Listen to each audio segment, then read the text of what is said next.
As I alluded to in the ending of the last video, Mega Man 03 was intended to be the finale of the series. That's why it had all of those thematic conclusions.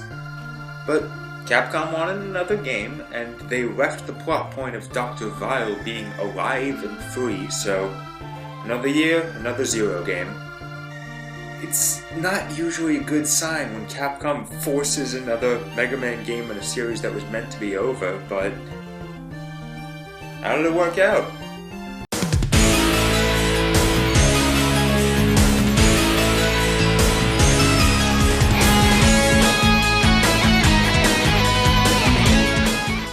Dr. Vile is still in control of Neo Arcadia, and he's not happy about humans that don't like him. So a caravan of people is running away, being chased down until Zero rescues them. This escape group is being led by Neige, heading for Area Zero, the impact spot of the Eurasia colony that now hosts the only other habitable land, I guess, on the planet. And they want nothing to do with the Reploids that keep starting wars with each other, especially the specific one that took out Copy X and let Vile take charge. Perhaps it wasn't the best idea to defy the evil man, because as soon as they reach Area Zero, they're attacked by the Einherjar 8 warriors, preparing the arrival of Ragnarok, led by Kraft. Ragnarok is the operation to destroy Area Zero, so Zero needs to take out its officers. Oh, look at that. Choices between all 8 robots from the start. I kinda forgot that's how it usually is. Beating half of the 8 warriors causes another attack on Area Zero, this time focused on the caravan.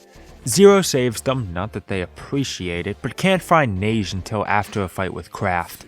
Turns out the two know each other, as Neige explains when Zero comes to get her from the prison Kraft takes her to. She was a reporter in Neo Arcadia and he was a warrior, both fighting for the good of the people. The two got to know each other and fell in love. Kraft may fight for Dr. Vile now, but he's doing it to protect humans, knowing they won't survive outside Neo Arcadia, even if it means life in hell under Vile. Compared to Zero, who is fighting and technically causing more suffering because of it, but because he wants things to be better. They're actually very similar characters, just different in how much they believe humans can make a change. I just think the game itself doesn't make that dichotomy clear enough, nor does it make Zero really face the damage he's done. Anyway, 4 more bosses down, that's Ragnarok taken care of. Except it isn't. Vile comes in to reveal that Ragnarok is actually a giant space laser that can take care of Area Zero without any trouble. Except it won't, because Kraft's betraying Vile and taking control, aiming the laser straight at him. But it's not really a redemption because Neo Arcadia is going to get destroyed in the blast, so Zero's out to stop that. He just arrives a little too late, so that's most of the human population gone and sort of glossed over. Kraft finally realizes the error of his ways in death, that he should have trusted people to do good, though he had his reasons to be wary. It's just racism all around. Look on the bright side, at least Vile is dead now, nobody's using Ragnarok anymore. Whoops, someone's got it, Zero has to stop that. Thankfully, Neige is willing to trust him to get the job done and gives him some coordinates to get the final stages started. Zero gets to Ragnarok's core and turns out Vile survived the Killsat laser.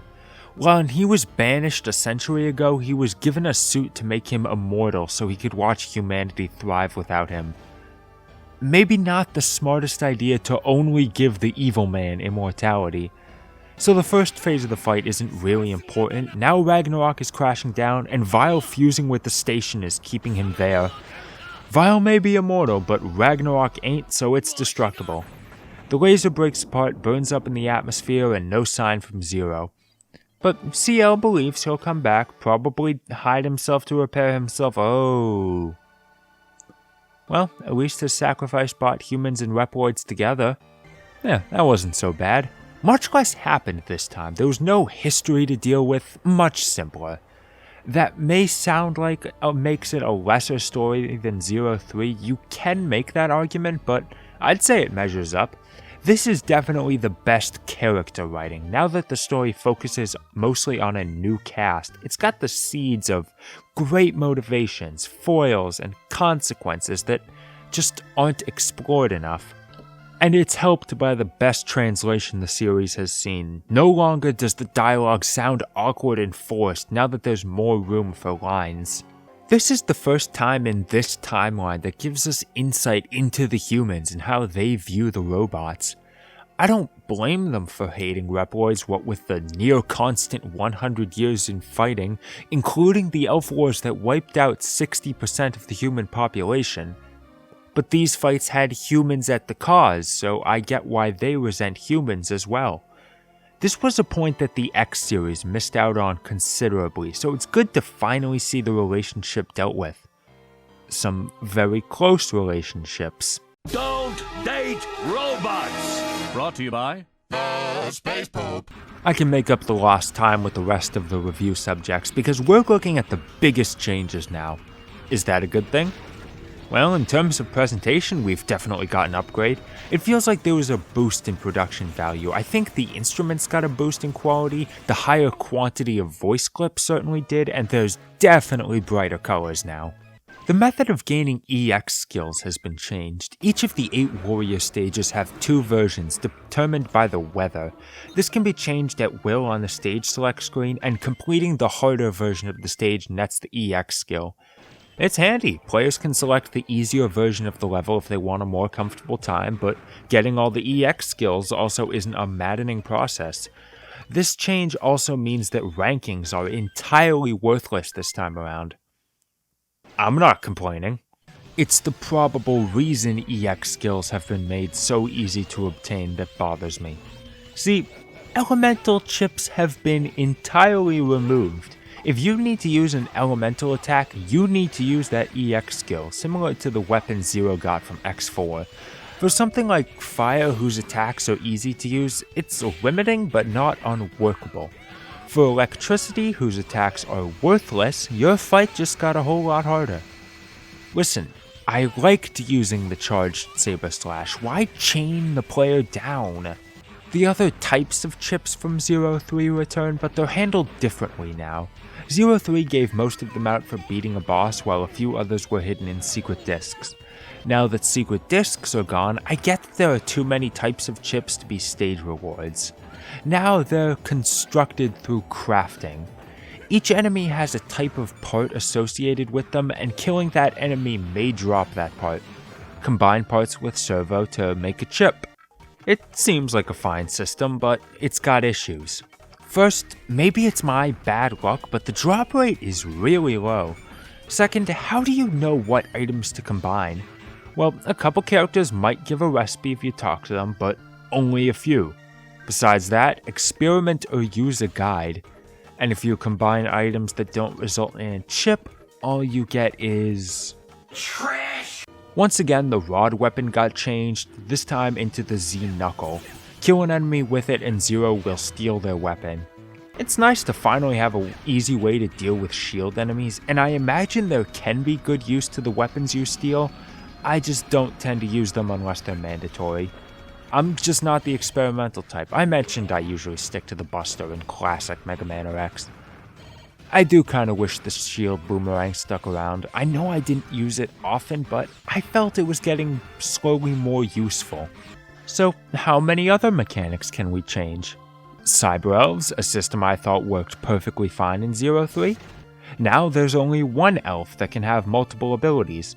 Level it up with E-crystals and its effects get more potent or varied. Like, more points in the health category means a longer health bar, though the other two aren't so self-explanatory. And the abilities don't stack, so you're stuck with 2 abilities from different categories, which may not be useful depending on how many times you could afford to level the elf up. And the health drops are only available with no health bar boost. There's definitely more gimmicks to the stages. Soul Titanian's stage is incredibly hot, so Zero needs to periodically stay in the shade to avoid damage. Mino Magnus' stage has areas with higher or lower gravity and magnetic polarity. I just don't think it works that well. The pockets of shade in Soul Titanian's stage are placed far apart. It's really hard to get to the next one fast enough while also dealing with enemies placed along the way. I hate the wind and clouds in Pegasolta Eclair's stage. The depth pressure time limit in Tech Kraken stage is pointless. And not tied to any specific stage, there's just multiple places of bad design with things like tight platforming with enemies. Let's say you survive the stage and make it to the boss, your trial is far from over. These are without a doubt the hardest bosses in the series, at least some of them are. Again, Soul Titanium, the heat means you're mostly limited to 2 small rays of shade. Craft has a reputation for being really difficult to first-timers. Dr. Vile is the only final boss Zero has that's difficult. And good god, Heat Genblem always fucks me over. He's so hard to hit, and his weakness is the electricity you can't reliably use. A 4th game is a good time to play with the mechanics. Sometimes it works, sometimes it doesn't. This isn't a bad example, it's still built on the same rock-solid foundation, and most of the changes aren't necessarily bad. It's just frustrating that they finally refined it to something so great and they immediately change it instead of keeping the good stuff. After all, they were absolutely sure they were only making one final Zero game. They didn't have to worry about getting stale. Regardless of individual differences and preferences across the 4 games that I needed to accentuate in order to make full videos, the Mega Man Zero games are very consistent with a very high average. They're all worth playing if you like fast-paced action platformers that will challenge you. Tracking down the GBA cards isn't going to be too expensive, and they're all available on the Wii U eShop in all major regions. But if you want the best way to play these games, look no further than the Mega Man Zero collection for the DS. What it lacks in bonus content, it makes up for in pure convenience. It's all 4 games on one DS cart, perfect ports that make no extra changes outside of a few examples of toned down language. The ability to use all 4 face buttons is ridiculously helpful, the only extra DS feature it needed because it sure ain't using the bottom screen. There are 2 big additions, however, that definitely make this the definitive version. First, if you're not such a hardcore player, the new Easy scenario is there for you. You can't select an individual game in this mode and instead must play all 4 games in order, but they tone down the difficulty significantly through lower enemy damage and all passive cyber elves being automatically equipped. Hardcore Zero fans will recognize this as the ultimate mode you unlocked for absolutely mastering every game. It'd be nice to say this opens up the accessibility of the series, but I'd argue this makes them too easy. Second, the Japanese version of Zero 3 featured e-reader support that was removed from the English release, and the collection adds them back in, with the cards being unlocked for individual toggling by clearing the games. So what did Inti Creates do after this? Well, the Zero series certainly put them on the map, and outside of licensed Shin-chan games, they were mostly associated with Mega Man for a while. They continued yearly releases with the ZX games for the DS with very similar mechanics before they were given the reins for the fantastic retro revival Mega Man 9 and the less good Mega Man 10, both of which I attribute to the cliffhanger the ZX series still languishes on. Nowadays, they're mostly working on spiritual successor Kickstarter projects for other developers, along with their own spiritual successor Zero games, Azure Striker Gunvolt. I'm really happy that Inti Creates got the chance to make Mega Man games because they really know how to do it.